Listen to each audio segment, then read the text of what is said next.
She filled out the hospital forms with shaking hands. Each signature was a deliberate choice, not because she needed his approval or money, but because she was building evidence of abandonment that would later show how badly he had misjudged the pregnant wife he left alone during an emergency. He showed up in the hospital entrance, demanding to talk to managers about unnecessary fees. His anger was completely about money, not about her health. He had no idea that the pregnant wife he abandoned at the hospital was the secret younger sister of the most powerful Korean mafia boss in Seoul, the same man whose organization had just made his mother the main speaker at their annual business conference. His refusal to pay her hospital bill became a public statement. His voice got louder as he told everyone nearby that she should have thought about medical costs before getting pregnant. His words turned a private problem into an embarrassing scene. His family's arrival changed individual cruelty into a group attack. His mother led the assault, with insults so harsh that nurses stepped in to protect their patient's mental state. Her attacks questioned everything, from the pregnancy's truth to her daughter-in-law's intelligence in trapping her son. The family's combined attack was brutally complete. While he talked with lawyers about limiting his responsibilities, his mother called coworkers to laugh about the disaster her son finally escaped, and his sister posted mysterious social media messages about family betrayals and gold diggers. None of them understood that the woman they were destroying in that hospital hallway was the protected sister of the man who controlled their loans, investments, and the very promotions his mother celebrated as personal wins. When she walked into the conference room the next day, her presence caused immediate confusion among executives who had only known their boss's sister through whispered warnings and silent power. What she did went beyond corporate revelation or personal revenge. Her actions made him cry so hard that security guards offered him help, reduced his mother to begging for mercy with a desperation that shocked colleagues who had only known her as unbreakable, and forced his family to face that their mockery at the hospital had been witnessed and recorded by the one person whose forgiveness they would desperately need, but never receive. Could a husband who abandoned his wife during labor ever understand that he had rejected the sister of his family's entire benefactor? Would his mother's corporate reputation survive the revelation that she had publicly mocked her own boss's sister during a medical crisis? Would his family's coordinated cruelty at the hospital become the reason for losing not just relationships, but the financial security they assumed was permanent and untouchable? This story examines the intersection of marriage betrayal, family cruelty, and hidden power, showing how underestimating people based on situations can lead to terrible consequences. You will understand the deep importance of treating people with respect regardless of their apparent weakness, and how hidden power can reshape entire stories when it finally shows itself. This story provides an unforgettable lesson about respect, accountability, and the reality that the people we dismiss or mistreat often hold far more power than we can imagine, in that cruelty always comes back to haunt those who practice it. Dear viewers, this story reveals how easily we judge people by their circumstances rather than their character, and the devastating cost of that mistake. You will discover why treating everyone with dignity matters more than you think, how hidden power can exist where you least expect it, and why cruelty always comes back to haunt those who practice it. What lessons did this story teach you? If you were Marcus or Helen, what would you have done differently? Drop your thoughts in the comments below and subscribe for more powerful, entertaining, and life-changing stories that will make you think twice about how you treat others. The emergency room's bright lighting cast shadows across Sophie's hospital gown as another contraction gripped her body, the pain spreading through her stomach with an intensity that made her grab the bed rail until her knuckles turned white. She had arrived at Sacred Heart Medical Center 3 hours earlier, the cramping having grown from uncomfortable to unbearable during her lonely drive. But she had purposely chosen not to call her husband until she was sure this was actual labor and not another false alarm. The intake nurse had asked twice about her emergency contact, her professional concern barely hiding the judgment in her eyes. When Sophie explained that her husband was coming, both women understood the hesitation in her voice suggested something more complicated than traffic problems. Marcus Chen arrived at 11:47 p.m., his expensive suit still perfect from whatever business dinner had apparently mattered more than his wife's third phone call. His irritation was obvious the moment he stepped through the automatic doors. He didn't come to her room first. That detail would later seem important when Sophie replayed the evening's events, but instead he went straight to the billing office.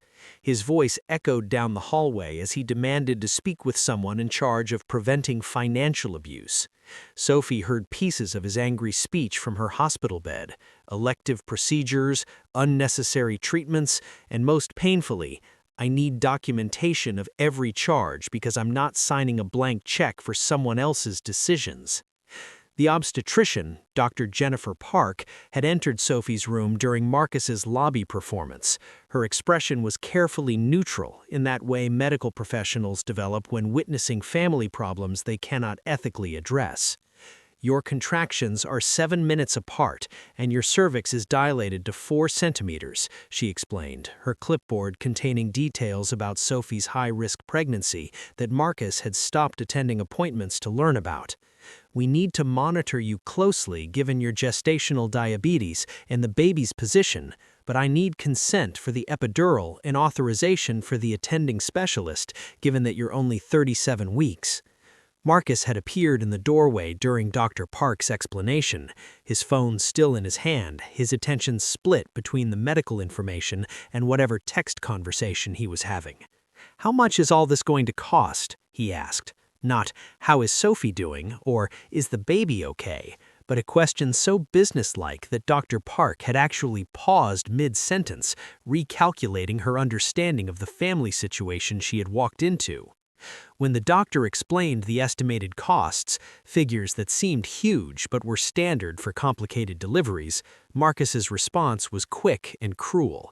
"That's not happening. We'll go with the minimum necessary treatment, and she can manage the pain without the epidural. Natural childbirth is actually healthier anyway." Sophie had signed her own consent forms with hands that shook from both physical pain and emotional shock, her signature appearing on documents that Marcus refused to even look at, much less approve.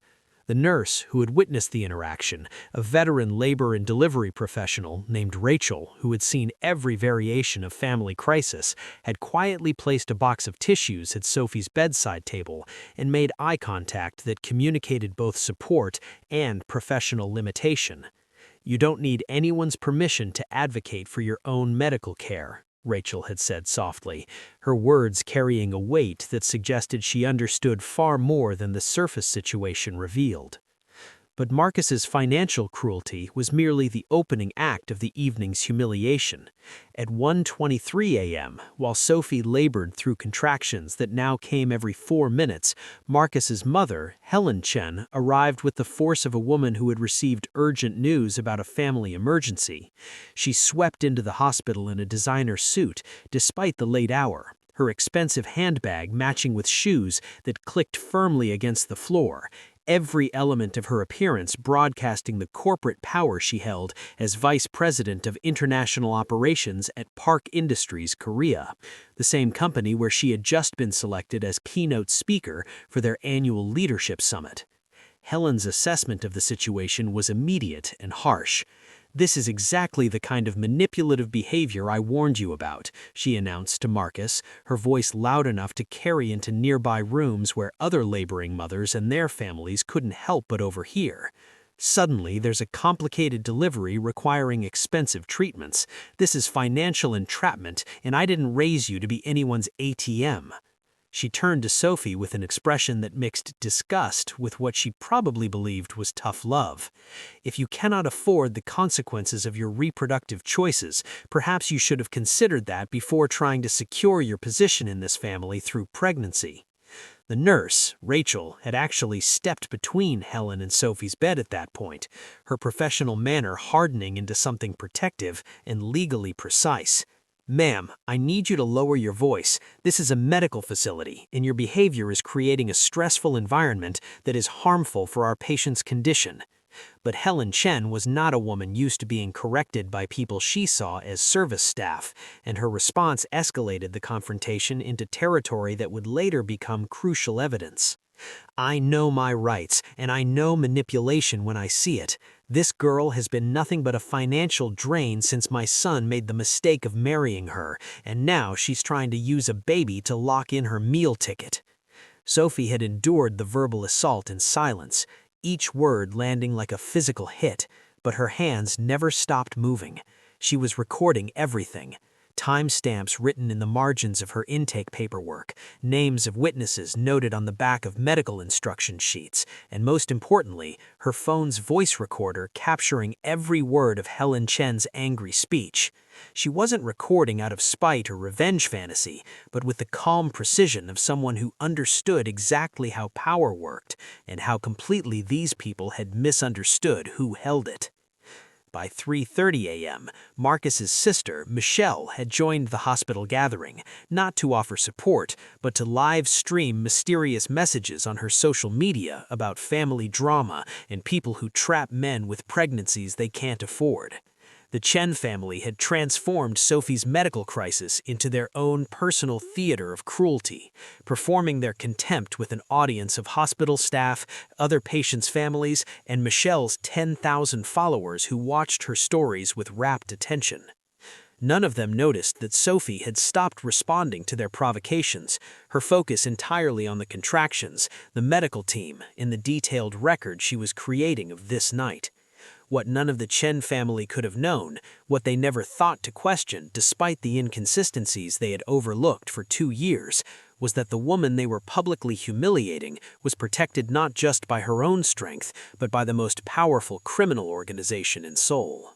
The executive conference room on the 42nd story of Park Industries' Korea headquarters gleamed with the kind of quiet luxury that separated billion-dollar corporations from merely successful ones, its floor-to-ceiling windows offering sweeping views of the Seoul skyline that Helen Chen had spent 15 years earning the right to enjoy.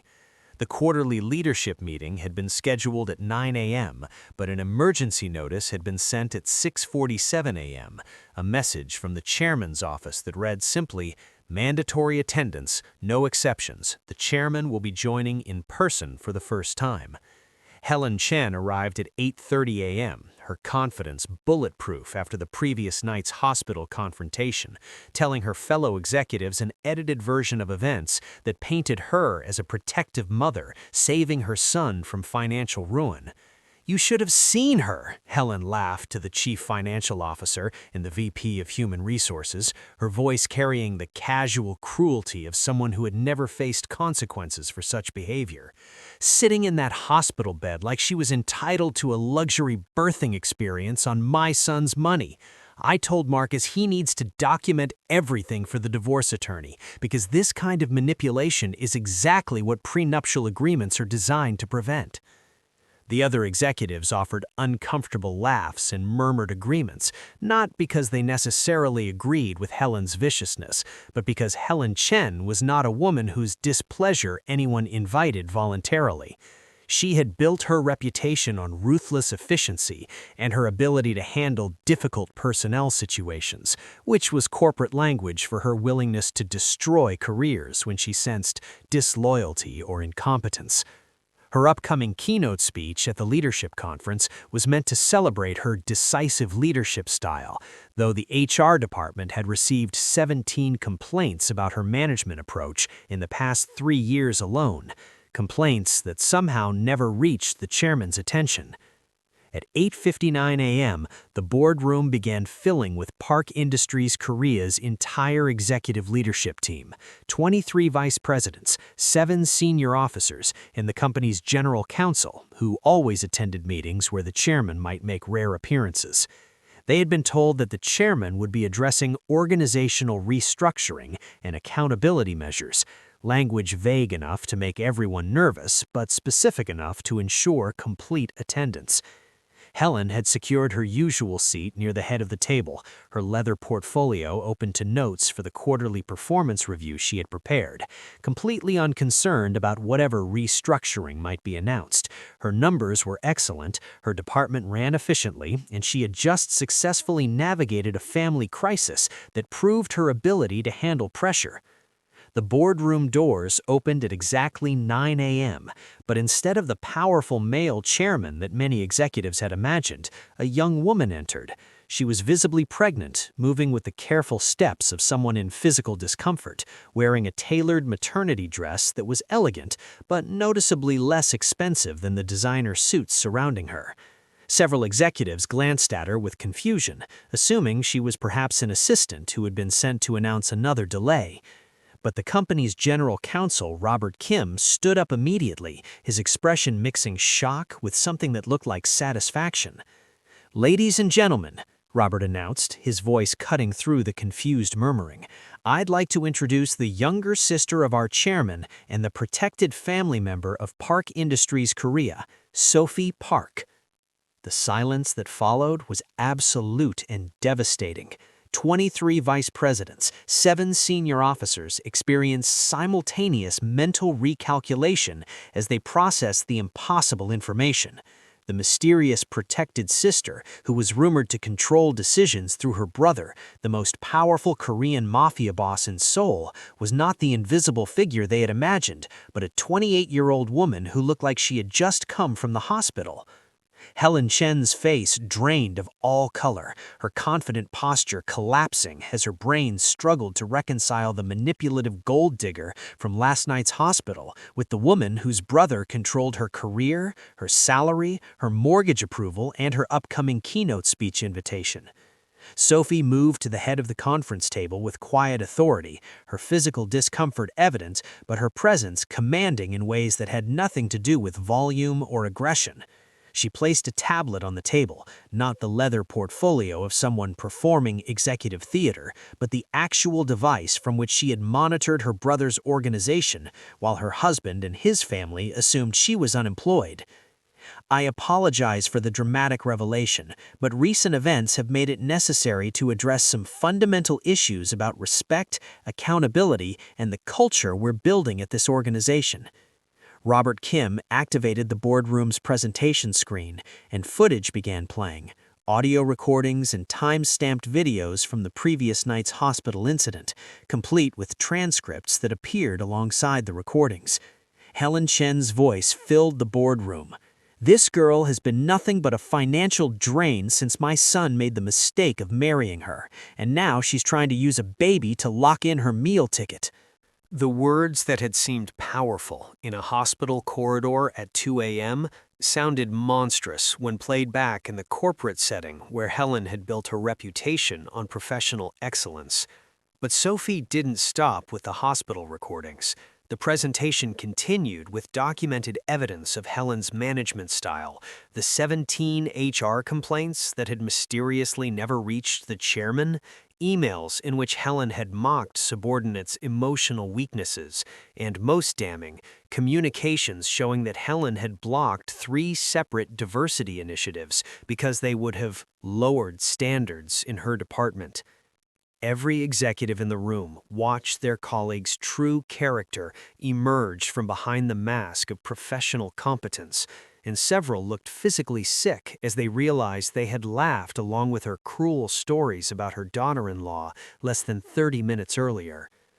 "Helen Chen," Sophie said quietly, her voice carrying more authority than any amount of shouting could have achieved. "You are terminated, effective immediately, for gross misconduct, harassment, and violation of our company's core values. Your keynote speech is canceled. Your severance package, which would have been substantial given your years of service, has been reduced to the legal minimum due to the severity of your behavior. You have 30 minutes to collect your personal belongings under security escort." Helen's mouth opened and closed soundlessly, her legendary composure shattered so completely that she looked like a different person. "Helen," she finally managed, her voice cracking with desperation that would have seemed impossible an hour ago. "I didn't know. I never would have. You have to understand. I thought you were—" "You thought I was powerless," she finished for her, each word precise and devastating. "You thought my value as a human being was determined by my financial dependence on your son. You thought pregnancy made me vulnerable rather than worthy of protection. And most tellingly, you thought cruelty was an acceptable response to perceived weakness." She paused, letting the words settle over the room like a judgment that extended beyond Helen Shen to everyone who had enabled her behavior. "That tells me everything I need to know about your character and your fitness for leadership in this organization." Security personnel appeared at the boardroom doors, not because Helen posed a physical threat, but because her breakdown had progressed to the point where professional intervention seemed prudent.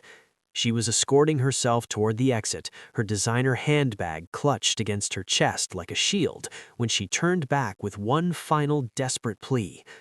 "What about Marcus? What about our marriage? You can't destroy our entire family over one mistake." Sophie's expression didn't change, but something in her eyes communicated a finality that made Helen's words die in her throat. "Your son abandoned your pregnant wife during a medical emergency because paying my hospital bill was too expensive. He consulted with divorce attorneys while I was in active labor. He refused to authorize pain medication because natural childbirth is healthier despite my high-risk status." She glanced down at the tablet that contained 2 years of documented evidence. "But those weren't mistakes, Mrs. Chen. Those were choices that revealed exactly who he is, just as your behavior last night revealed who you are." The boardroom door closed behind Helen Chen, and the remaining executives sat in stunned silence, each processing their own proximity to the catastrophe they had just witnessed. Several were mentally reviewing their own interactions with Helen, wondering if they had been complicit in creating the environment that had allowed her cruelty to flourish. Others were recalculating their understanding of the quiet young woman some had seen at company events, always standing slightly apart from the crowd, always observing but never seeking attention. Sophie remained standing at the head of the table, her hand resting protectively on her abdomen, where her baby, the child Marcus considered too expensive to support, moved with the restless energy of late pregnancy. "The reason I've chosen to reveal my identity today is because Helen Chen's behavior represents a systemic failure that extends throughout this organization. She didn't create her cruelty in a vacuum. She learned that it was acceptable, even advantageous, because we've built a culture where results excuse behavior and power excuses contempt." The executive shifted uncomfortably, recognizing that Sophie's critique extended beyond the departed Helen Shen to the leadership structure that had enabled and rewarded her approach for over a decade. "Effective immediately," Sophie announced, "we will be implementing comprehensive accountability measures for all leadership positions. The HR complaints that were lost or misfiled will be reviewed by an external firm. The diversity initiatives that were blocked will be reinstated and expanded. And most importantly, we will be establishing clear consequences for behavior that degrades, dismisses, or dehumanizes anyone in this organization, regardless of their position or perceived vulnerability."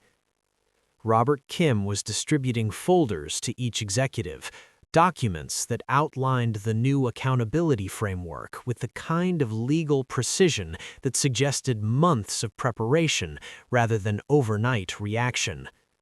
"My brother built this company's influence from nothing," Sophie said, her voice carrying the quiet confidence of someone stating simple facts rather than boasting.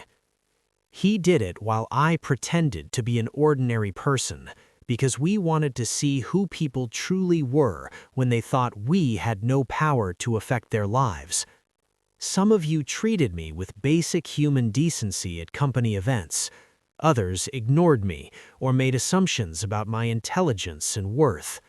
Those observations have informed every promotion decision, every department allocation, and every strategic choice we've made. She paused, making eye contact with several executives who suddenly looked pale. Moving forward, you will be evaluated not just on your results, but on how you achieve them and who you become in the process of pursuing success. The meeting continued for another 90 minutes, but the fundamental power structure of Park Industries Korea had been permanently altered in the first 15. Sophie Park was no longer the mysterious protected sister in whispered rumors, but a visible presence whose pregnancy and youth didn't diminish her authority, but rather amplified the courage required to navigate a world while being systematically underestimated. Marcus Chen sat in the law offices of Sterling and Associates at 10:15 a.m., his confidence boosted by his mother's assurances that good attorneys can protect you from gold diggers who use pregnancy as leverage. He had chosen David Sterling specifically because the attorney had a reputation for aggressive divorce strategies that prioritized asset protection over emotional considerations, exactly the approach Marcus believed his situation required. The consultation had been scheduled for 2 weeks, arranged shortly after Sophie's pregnancy announcement had transformed what Marcus considered a temporary marriage into something that threatened his financial future and personal freedom. The key, David Sterling was explaining, his gray hair and expensive suit projecting the authority of 3 decades practicing family law, is documenting a pattern of financial irresponsibility and unreasonable demands. The hospital incident you described last night is perfect, demanding expensive treatments, refusing to consider cost-effective alternatives, creating medical emergencies that conveniently require your financial rescue. He slid a legal pad across his mahogany desk, the notes already outlining a strategy that painted Sophie as manipulative and Marcus is a victim of reproductive coercion. Exactly, and my mother witnessed the whole thing. She can testify that Sophie was being completely unreasonable about the medical costs. Natural childbirth is actually healthier anyway, so refusing the epidural was me looking out for the baby's well-being, not being cheap. The revision of history was seamless, Marcus's brain having already rewritten the previous night's events into a narrative where he was the responsible party, making difficult but necessary decisions. David's assistant knocked on the office door at 10:23 a.m., her expression apologetic for the interruption, but urgent enough to suggest something requiring immediate attention. "Mr. Sterling, I'm sorry, but you have an emergency call on line 3. The caller says it's regarding the Chen consultation and it cannot wait." David frowned. He didn't appreciate interruptions during billable hours, but something in his assistant's tone suggested this wasn't a standard call that could be sent to voicemail. He picked up the phone with visible irritation, his greeting professional but clipped. "David Sterling speaking." The voice on the other end made his expression transform from annoyance to confusion to something approaching horror in the span of 15 seconds. Marcus watched the attorney's face drain of color, his confident posture collapsing as he listened to information that was clearly devastating. "I understand," he finally said, his voice stripped of its earlier authority. "Yes, I will inform my client immediately. No, there will be absolutely no further action on this matter. You have my word."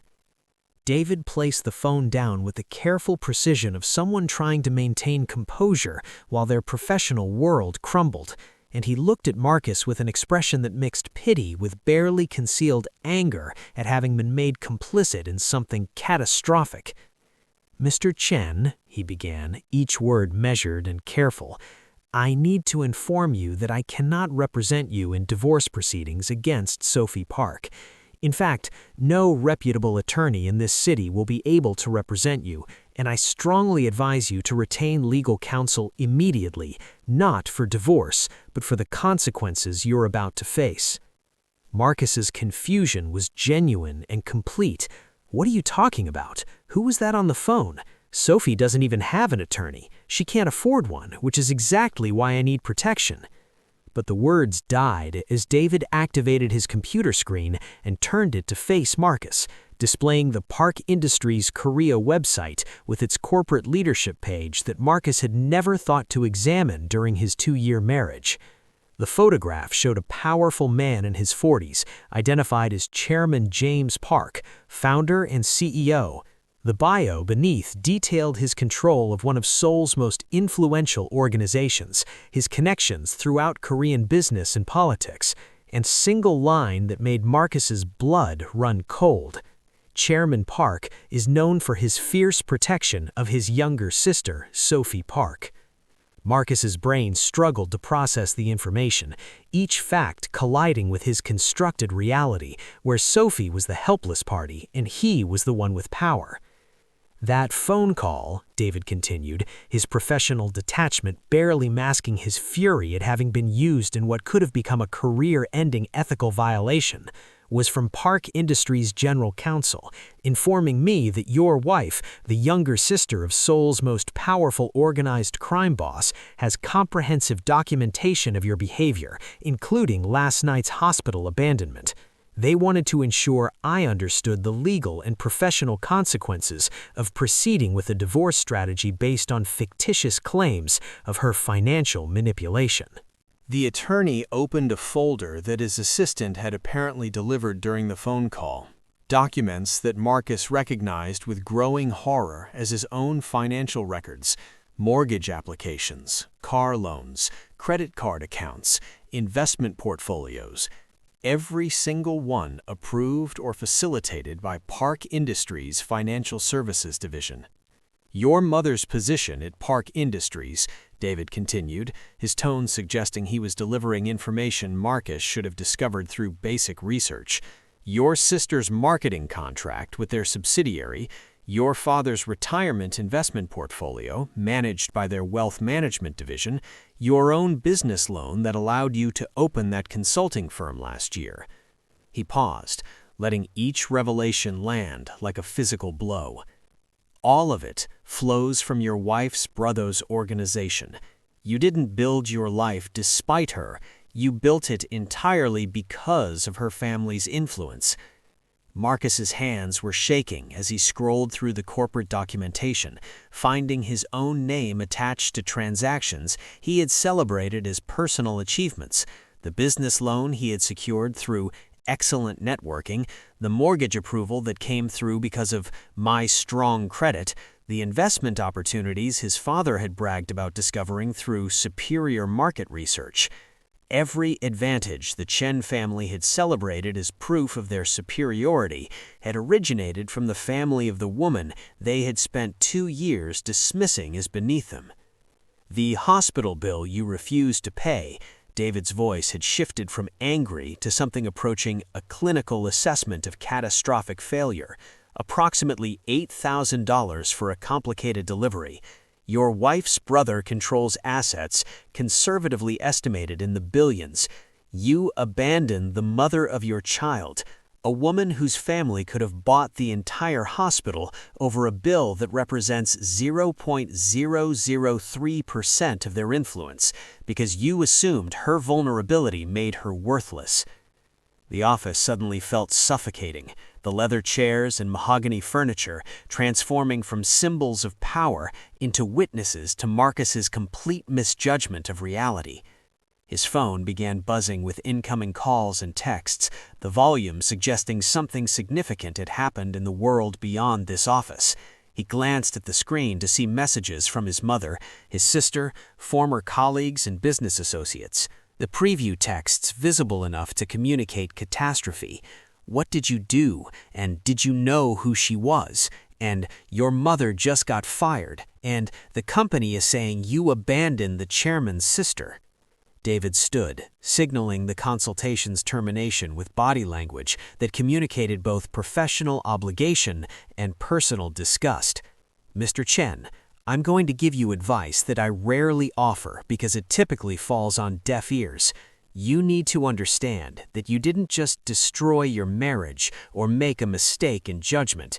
You revealed your fundamental character to someone whose family has comprehensive power over your entire family's financial ecosystem, and you did it in the most cruel and public way imaginable."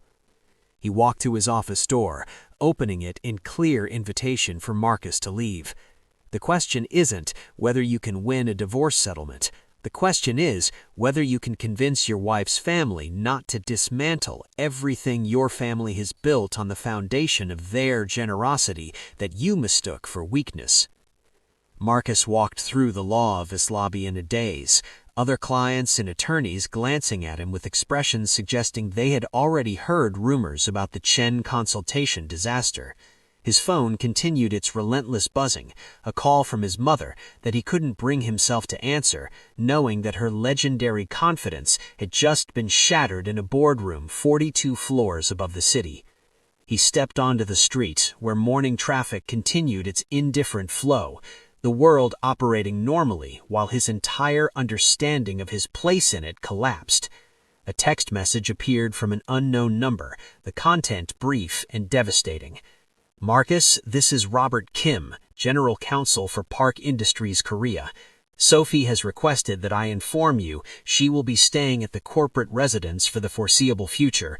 Your personal belongings from the marital home will be delivered to your parents' address. She will be in contact through legal counsel regarding custody arrangements and property division. I strongly advise you to retain an attorney who specializes in family law, though I should note that Sophie has indicated her intention to be fair in the settlement, despite your behavior. That generosity is more than you deserve." Marcus stood on the sidewalk reading and rereading the message, his brain still struggling to reconcile the woman who would offer a fair settlement with the woman he had abandoned in a hospital 12 hours ago. The cognitive dissonance was overwhelming. Sophie was simultaneously the powerless victim he had discarded and the most protected person he had ever known, and his inability to see both truths simultaneously had cost him everything. A fair settlement from someone connected to billions would still leave him comfortable, but he had traded a marriage to the most remarkable woman he had ever met for the privilege of cruelty he believed came without consequences. His sister Michelle's social media posts from the previous night were already being screenshotted and shared across platforms. Her cryptic messages about family betrayals and financial manipulators now recontextualized as the Chen family publicly mocking a mafia boss's sister during a medical emergency. The comment sections filled with outrage, disbelief, and the particular brand of internet justice that destroys reputations with viral efficiency. Within hours, Marcus Chen would be trending not as a successful consultant, but as the man too foolish to recognize his own wife's worth. But the most devastating realization came as Marcus stood outside the law office, watching the city move around him. Sophie knew. She knew for their entire marriage that her brother had the power to expose him, to punish him, to destroy his family's financial foundation with a single decision. And she had chosen not to use that power. She attended company parties where Helen Shen worked, standing quietly in corners, while Helen Shen mocked her to colleagues, and she had never revealed that her brother controlled Helen's career. She had lived in modest apartments and driven practical cars, and never corrected his assumptions about her financial dependence, not because she was hiding something shameful, but because she had been testing whether he could love her without the corruption of knowing her family's wealth. He had failed that test so completely that the failure would define the rest of his life. A black car pulled up to the curb, and Marcus recognized the Park Industries logo on the door.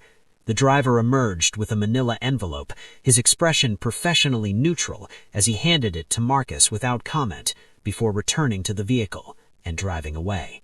Inside the envelope were divorce papers, already filed and processed with the efficiency that unlimited resources could purchase, in a handwritten note in Sophie's careful script. Marcus, I gave you every opportunity to see me as a person rather than a circumstance. I hoped that love might be stronger than the corruption of knowing my family's wealth, but I learned that you couldn't respect someone you perceived as powerless. The cruelty you showed last night wasn't an unusual moment, but a revelation of who you become when you think there are no consequences for your actions. I'm filing for divorce not because you abandoned me at the hospital, but because you proved that your values are conditional on whether someone can defend themselves from your contempt. Our child deserves a father who understands that human worth isn't measured in financial utility. I hope you become that person, even if it's too late for us. Sophie. Marcus read the note 3 times, each word a precise articulation of his failure, and for the first time since the hospital, tears began streaming down his face. Not tears of self-pity or anger, but the devastating recognition that he had destroyed something irreplaceable because he had been too arrogant to imagine he could be wrong about someone's value. The consequences weren't legal punishment. There was no crime in abandoning your wife at a hospital or refusing to pay medical bills for someone who didn't need your money. The consequences were far more profound than legal punishment. He would live the rest of his life knowing he had been married to an extraordinary woman and had treated her with casual cruelty because he had mistaken her discretion for weakness. 3 weeks after the boardroom revelation, Sophie Park sat in her private office on the 42nd floor, her daughter sleeping peacefully in a bassinet beside her desk, a detail that would have shocked traditional corporate culture, but was precisely the kind of boundary-breaking her brother's organization had built to enable. Little Grace Ji-woo Park arrived via scheduled C-section 2 days after the divorce papers were filed, delivered by the same medical team at Sacred Heart Medical Center who had witnessed Marcus's abandonment, their exceptional care motivated not by Sophie's connections, but by their commitment to ensuring no patient experienced what they had seen her endure 3 weeks prior. The view from Sophie's office encompassed the city where her brother had built an empire, while she had been systematically underestimated. Each building in the skyline representing a choice they had made to value substance over appearance, results over recognition. Her assistant knocked softly before entering, carrying the afternoon's priority correspondence that required Sophie's personal attention rather than executive delegation. Among the standard contracts and strategic proposals was a handwritten letter on expensive stationery. The return address indicated it came from Marcus Chen. Sophie had received 47 communications from Marcus since the divorce filing, texts that progressed from confused to angry to desperate to genuinely remorseful, voicemails that captured his psychological journey from denial to acceptance, and 3 previous letters that her attorneys had screened and summarized without requiring her direct engagement. This letter was different, her assistant explained quietly, because it didn't ask for anything. It didn't beg for another chance or request reconsideration or attempt to negotiate the divorce settlement that Sophie's attorneys had structured to be extraordinarily generous, despite Marcus's behavior. She opened the letter while Grace slept, the afternoon light casting shadows across handwriting that looked less controlled than Marcus's usual precise script, suggesting he had written it in genuine emotional turmoil rather than calculated strategy. Sophie, I've started this letter 63 times over the past 3 weeks, and every version felt inadequate because there aren't words that can communicate the magnitude of my failure or the depth of my regret. I'm not writing to ask for forgiveness because I understand what I did was unforgivable. I'm writing because you deserve to know the truth about who I was before you married me, and I owe you the truth about who I've become since you left. I didn't abandon you at the hospital because I couldn't afford your medical bills. I abandoned you because I had constructed an entire identity around being the successful partner in our marriage, and your pregnancy threatened that delusion. When you were vulnerable, when you needed me most, I saw an opportunity to assert power I thought I deserved, and I took it. That's the truth that's harder to face than simple cruelty or financial anxiety. I chose to be cruel because it made me feel important.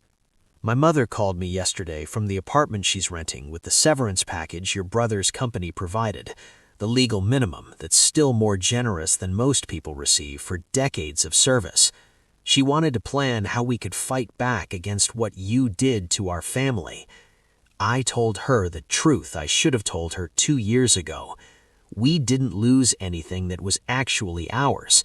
Every advantage we celebrated, every opportunity we claimed through merit, every success we attributed to our superiority came from your family's generosity that we mistook for weakness.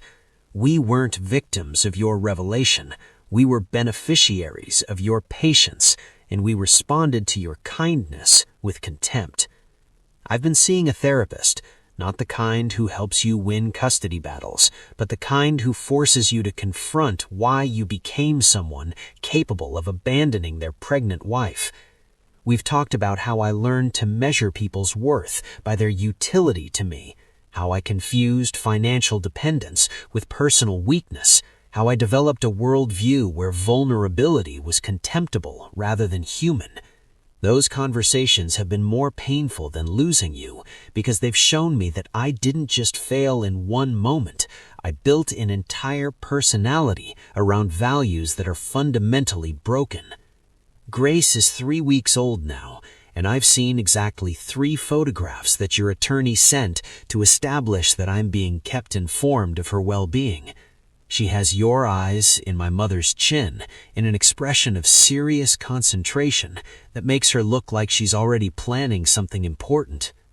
I know I have no right to be part of her life beyond whatever custody arrangement you deem appropriate, but I want you to know that I'm working to become someone worthy of being her father, even if that transformation comes too late to save our marriage. This settlement you offered is more than fair. It's more than I deserve. And the fact that you can be generous after what I did to you tells me everything I need to know about the difference between who you are and who I became. I'm not contesting anything. I'm signing the papers and accepting the consequences of my choices.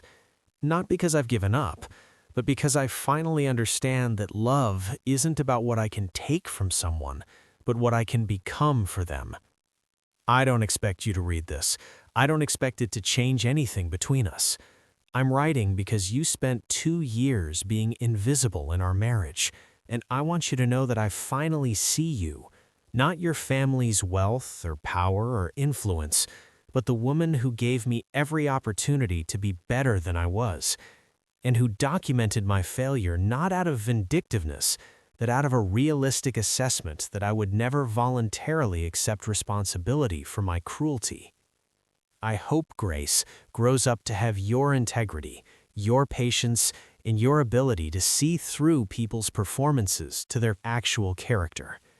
And I hope she never meets someone like who I was when I walked away from you in that hospital. I'm sorry. Those words are inadequate, but they're the truth I should have been capable of recognizing 3 weeks ago. Marcus. Sophie read the letter twice, her professional mind analyzing it from manipulation or strategy, while her exhausted heart recognized what seemed like genuine transformation, though she had learned through brutal experience that people's capacity for performance often exceeded their capacity for actual change. She placed the letter in a folder marked Personal, Grace's Future, a collection of documents she was assembling so her daughter would someday understand the complicated circumstances of her birth and the choices her mother had made in responding to betrayal. The intercom on Sophie's desk chimed softly, her assistant's voice conveying information that required immediate attention. "Miss Park, the reporter from Seoul Business Journal is here for your interview about the restructuring at Park Industries, and the Diversity Initiative team has the quarterly report ready for your review. Should I have them wait until after the interview?" Sophie glanced at Grace, still sleeping peacefully despite the corporate machinery operating around her, and made a decision that would have seemed impossible 3 weeks ago. "Send the diversity team in first. The interview can wait 30 minutes. They're here to write about corporate accountability, and I'd rather show them what that looks like in practice than just talk about it in theory." She stood, smoothing her dress and checking her reflection, not out of vanity, but out of awareness that every choice she made now would be examined as evidence of whether women could balance motherhood in corporate influence. The Diversity Initiative team entered her office with visible nervousness. 3 junior executives who had been promoted specifically because Sophie's restructuring had eliminated the gatekeepers like Helen Chen, who had blocked their advancement for years. They had prepared a presentation about recruiting practices, mentorship programs, and accountability metrics, but their eyes kept darting to the bassinet where Grace slept, clearly uncertain about the protocol for presenting to the chairman's sister with an infant in the room. "Before we begin," Sophie's voice carried the quiet authority that had earned her brother's trust in building their empire, "I want you to understand why this meeting is happening in this office with my daughter present. For too long, we've operated under the delusion that professional excellence requires separating our humanity from our work. We've built systems that punish vulnerability and reward people who can perform invulnerability most convincingly. That paradigm doesn't just harm individuals, it corrupts our entire understanding of what leadership should look like." She gestured to the presentation materials they had brought, inviting them to proceed while she listened with the same focused attention she gave to billion-dollar acquisition strategies. Their proposals were thoughtful and comprehensive, addressing not just surface-level diversity metrics, but the deeper cultural issues that allowed people like Helen Chen to thrive, while talented people were systematically excluded. As they presented, Grace began to fuss softly, and Sophie picked her up without interrupting the presentation, holding her daughter while processing complex policy proposals with the kind of integrated competence that shouldn't have been remarkable, but was still sufficiently rare to be revolutionary. The Seoul Business Journal reporter, admitted to the office 20 minutes later, captured an image that would become iconic in discussions about modern leadership: Sophie Park nursing her infant daughter while signing off on a diversity initiative that would reshape hiring practices across one of Seoul's most influential organizations. The photograph wasn't staged or calculated for publicity. It was simply the reality of a woman who refused to accept that power and humanity were mutually exclusive categories. "Miss Park," the reporter began, her recorder activated and her questions prepared through weeks of research. "3 weeks ago, you revealed your identity as the chairman's sister in what many are calling the most dramatic boardroom confrontation in Korean corporate history. You had a senior vice president fired, restructured your entire leadership accountability framework, and filed for divorce for your husband who had abandoned you during a medical emergency. Some are calling you a hero. Others are suggesting this was a calculated revenge plot. How do you respond to those characterizations?" Sophie adjusted Grace's position, her daughter's small hand gripping her finger with the kind of trust that Marcus's letter claimed he was working to deserve. "I respond by rejecting the premise that those are the only 2 options. I'm not a hero. I'm a person who had access to power and chose to use it to address injustice rather than perpetuate it. And this wasn't revenge. Revenge would have been using my family's power to destroy people who hurt me.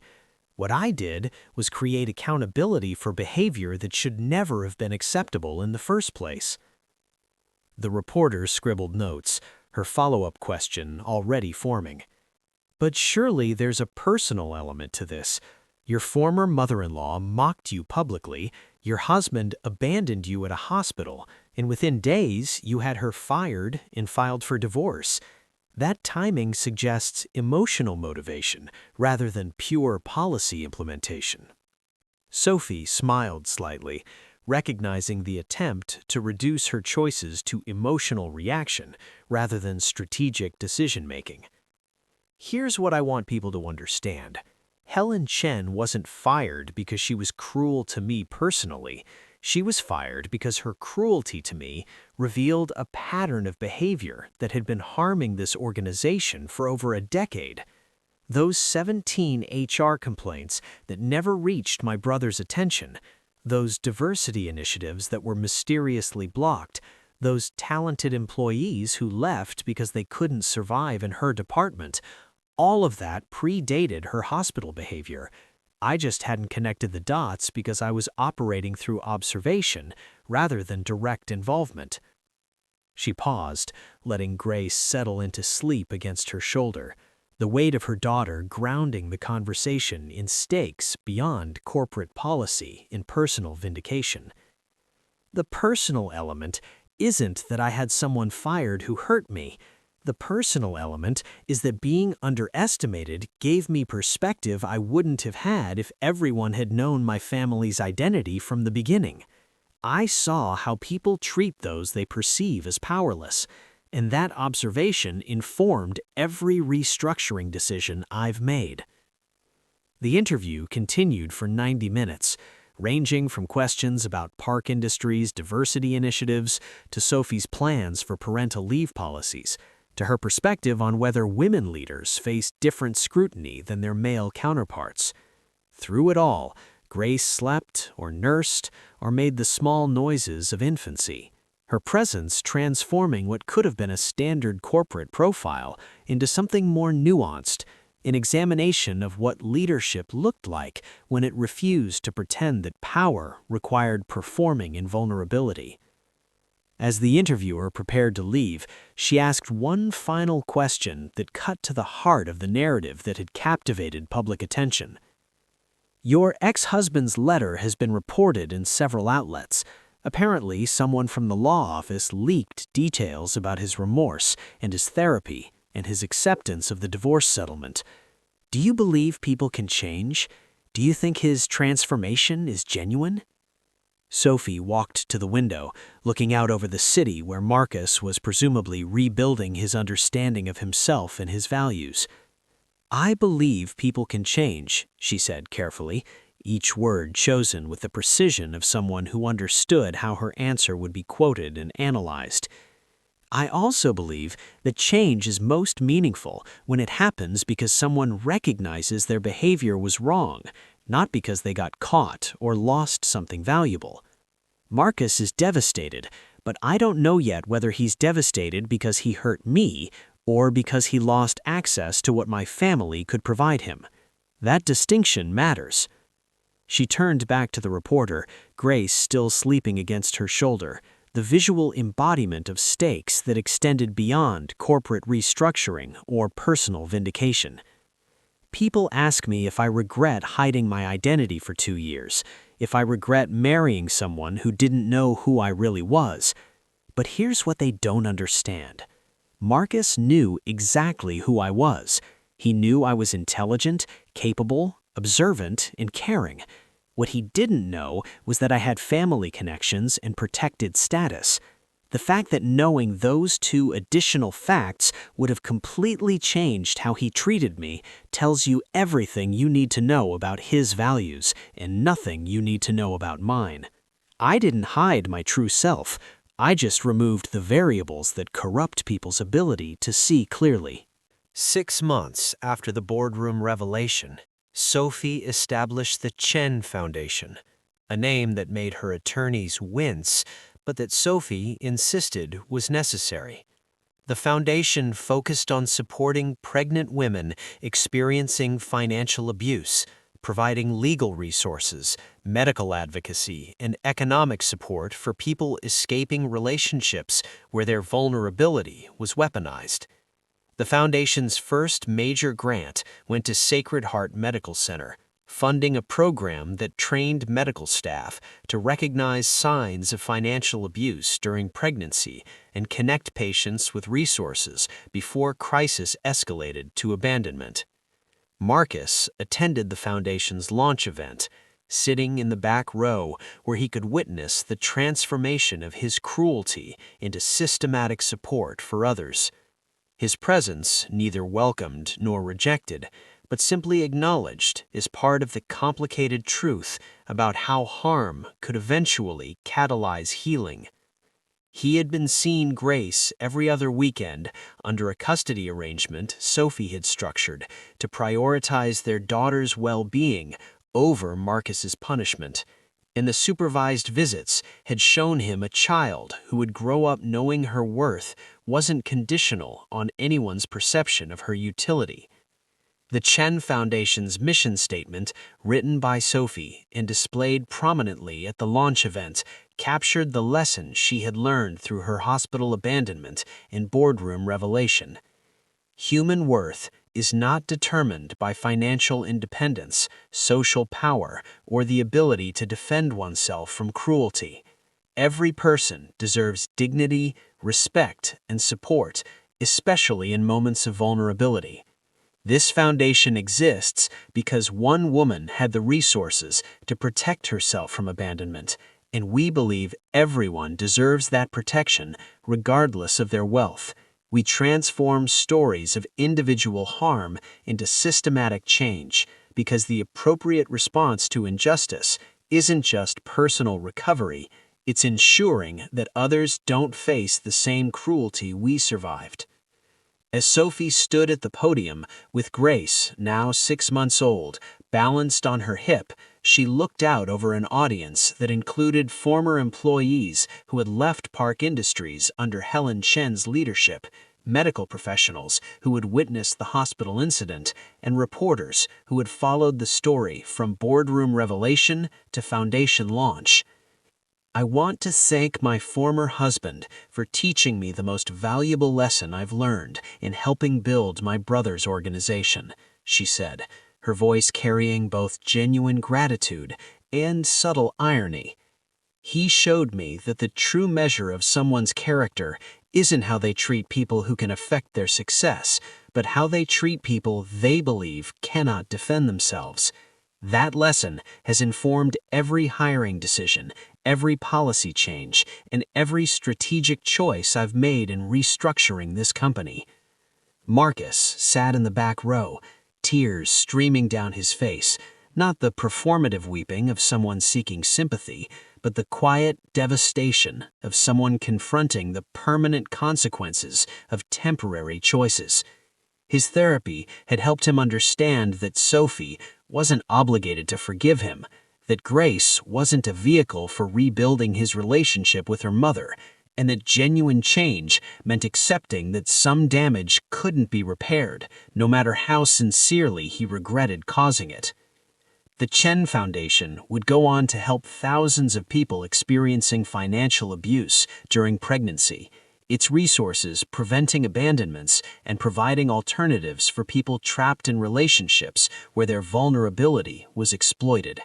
And every person helped by the Chen Foundation would benefit from Sophie's choice to transform personal betrayal into systematic support, to use her family's power not for revenge, but for preventing others from experiencing the cruelty she survived. Sophie Park had lived her life while being underestimated, protected by a brother whose power was whispered about but never fully understood by those outside their circle. And when she finally revealed herself, she chose accountability over destruction, transformation over revenge, and systematic change over personal vindication.